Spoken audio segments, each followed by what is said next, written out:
मंगल मूर्ति माता, मृदुला महेता। प्रेम प्रेम सब कोई कहे, प्रेम न चिन्हे कोई। 8 प्रहर भीना रहे, प्रेम कहावे सोई।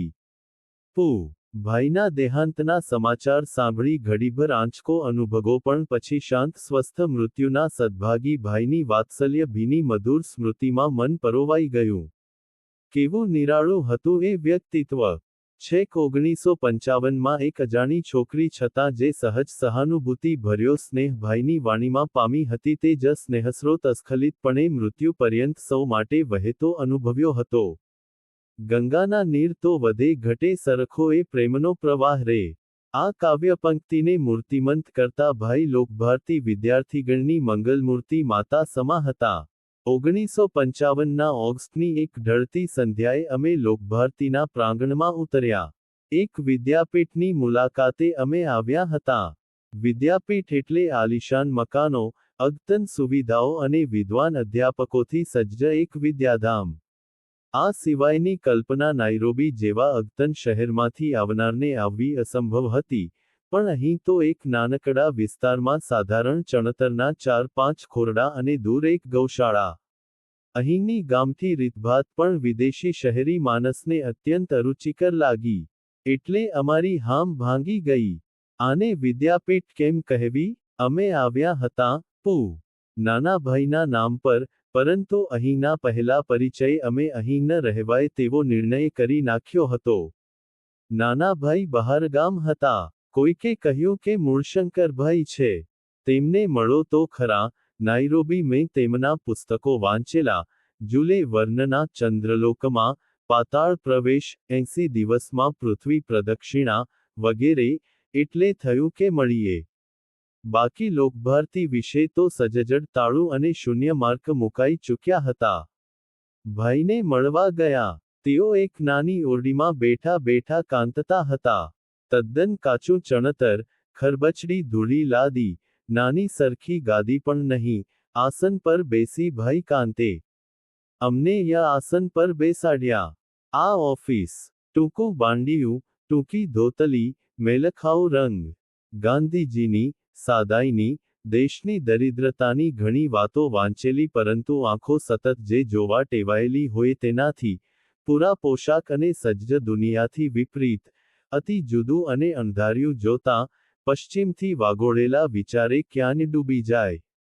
ભાઈએ સહેજ પરિચય અને શા હેતુથી આવ્યા છીએ તેવી બધી વાતો પૂછી. આફ્રિકાથી કોઈ છોકરી અહીં ભણવા આવે તેનું તેમને કદાચ વિસ્મય થયું હશે.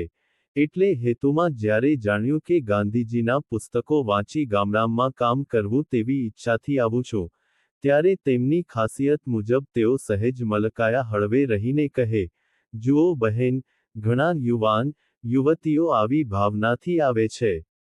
પણ લાંબો વખત ટકી શકતા નથી. ગામડામાં કામ કરવું એટલે સેવા કરવી, તેવા ભાવથી સૌ આવે છે, અને આ ભાવથી, ઉપકારના ભાવથી ગામડામાં જાય પછી નાસીપાસ થાય છે. ગામડામાં કામ સેવાભાવથી નહીં, પણ પ્રાયશ્ચિત્તના ભાવથી કરવા જઈએ તો જ આપણે ગામડામાં ટકી શકીએ. વર્ષોથી જે ગામડાની અને ગામડાના લોકોની આપણે અવગણના કરી છે તે પાપનું પ્રાયશ્ચિત્ત કરવા જઈએ છીએ તેવી સમજણથી જઈએ તો જ ગામડામાં ટકી શકાય. તેમનું આ વાક્ય હૃદયને ખૂબ સ્પર્શી ગયું. તેમના અવાજમાં સચ્ચાઈનો રણકાર, અનુભવનું નવનીત અને સહાનુભૂતિપૂર્ણ સ્નેહ એવા છલકાતા હતા કે આ વાક્યે મારા મનનો કબજો લીધો. તેણે જાણે મારા મનમાં અંધકાર ભેદી પ્રકાશનો એક ઝબકારો કર્યો અને એ વાક્ય પાછળ નીતરતા સ્નેહે મારામાં આ પડકારને ઝીલવાની અખૂટ શ્રદ્ધા પૂરી. આજે પણ એ વાક્ય કાનમાં પડઘાતું અનુભવું છું. હું એ વાક્યમાં ખોવાઈ ગઈ અને મારે ખરેખર જ ગામડામાં કામ કરવું હોય તો તેની સાચી તાલીમ અને માર્ગદર્શન અહીંથી જ મળશે તેવી પ્રતીતિ થઈ. અહીં ન જ રહેવાય તેવો પાકો નિર્ણય આ વાતચીતે ફેરવી નાખ્યો. ભાઈનું વાત્સલ્ય સહજભાવે અને પ્રચ્છન્નપણે એવી રીતે વહેતું કે ભાગ્યે જ કોઈ એવો દાવો કરી શકે કે, ભાઈએ તેમનું કંઈ વિશેષ ધ્યાન રાખ્યું અને છતાં સૌને ભાઈની હૂંફનો સ્પર્શ થાય જ. ભાઈ ન હોય તો સૌને લાગે કે કંઈક ખૂટે છે. ભોજન વખતે ટંક પણ તેઓ ન આવે તો ગમે તેવું સ્વાદિષ્ટ ભોજન સૌને ફીકું લાગવા માંડે. મીઠા વિનાનું જેવું અન્ન, તેવું માં વિનાનું રે મન નેવું અનુભવીએ. સૌ પૂછવા માંડે, ભાઈ કેમ નથી આવ્યા? બીમાર છે? બહાર ગામ છે? આ બે સિવાય ભાઈએ ગેરહાજર રહેવાય જ નહીં તેવો પાક્કો હક્ક અમને લાગેલો. માંદગી વખતે પણ દવાદારૂ કરનાર અન્ય વૈદ્ય, ડોક્ટરો હોય તો પણ ભાઈ આવીને દર્દીને માથે હાથ ફેરવે, બે ઘડી બેસે એટલે અડધી માંદગી ચાલી જાય. ભાઈ ન આવે ત્યાં સુધી સારવાર થઈ છે તેવી ધરપત અમને લાગે જ નહીં. તેમની શિક્ષણમાનસના વર્ગોની અમે ચાતકની જેમ રાહ જોઈએ. આપવાથી વધી શકે તેવી વસ્તુ એક જ છે અને તે પ્રેમ.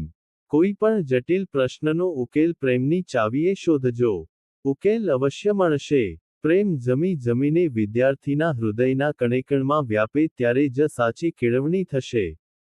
પ્રેમનું શુદ્ધ સ્વરૂપ, તેમાં અનાસક્તિનું તત્વ કેટલું ભળે છે, તેના પર આધારિત છે. પણ જો પ્રકૃતિએ આપણામાં ખનિજ દ્રવ્યના જેવા કાચા સ્વરૂપ પણ આ વાસનાગત પ્રેમ ન મૂક્યો હોત તો આપણે આ પ્રેમની રિફાઇનરી કઈ રીતે અને ક્યાં નાખત? કેળવણી આ અર્થમાં વાસનાઓની રિફાઇનરી છે. સદાચાર એ જીવન વ્યવહારનું લાવણ્ય છે. શિક્ષકના જીવન નિચોડસમાં આવા અનેક વાક્યો આજે પણ ઘૂંટાઈને કાનને ભરી દે છે. સવાર પડે અને ભાઈના ચરણ લોકભારતીના સમગ્ર વિસ્તારને ખૂંદી વળે, નાના મોટા દરેક સ્થળે અને દરેક વ્યક્તિ પર તેમના નિર્મળ નિરપેક્ષ વાત્સલ્યનો છંટકાવ થાય. સૂર્ય જેટલી જ ચોકસાઈ અને નિયમિતતાથી આ યાત્રા થતી રહે. સમધારણ દેહષ્ટી, શ્યામવર્ણ, ટૂંકું ધોતિયું અને સદરો. કકની તો કોઈક પ્રસંગે જ જોવા મળે. શાંત સૌમ્ય અને સ્નેહભીનું વ્યક્તિત્વ, કદી તેમને આકળા થયા જોયા નથી. તેમ કદી ઉતાવળીઓ ઉત્તર આપતા પણ જોયા નથી. ઘણું ખરું તેઓ ઉત્તર ન આપે, તોલો ખજવાડે, પછી હળવે હળવે પ્રશ્નના બે ચાર વિકલ્પો આપણી સામે ઘરે અને આપણને વિચારતા કરે. જાણે કહેતા હોય, અનુભવના નવનીત સમા જુદા જુદા દૃષ્ટિકોણના તારણો મૂક્યા.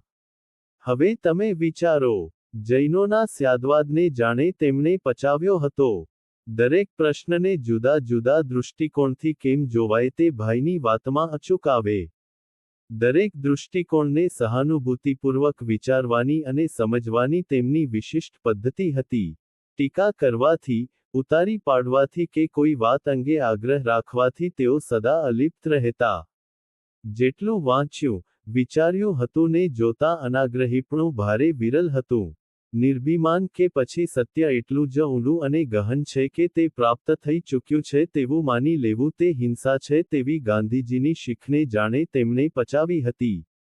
ભાઈ છેલ્લા 20 વર્ષથી ભાવનગર જ હતા, પરંતુ અમારા સૌ સાથેનો તેમનો સહજ સ્નેહભાવ સતત જળવાયો હતો.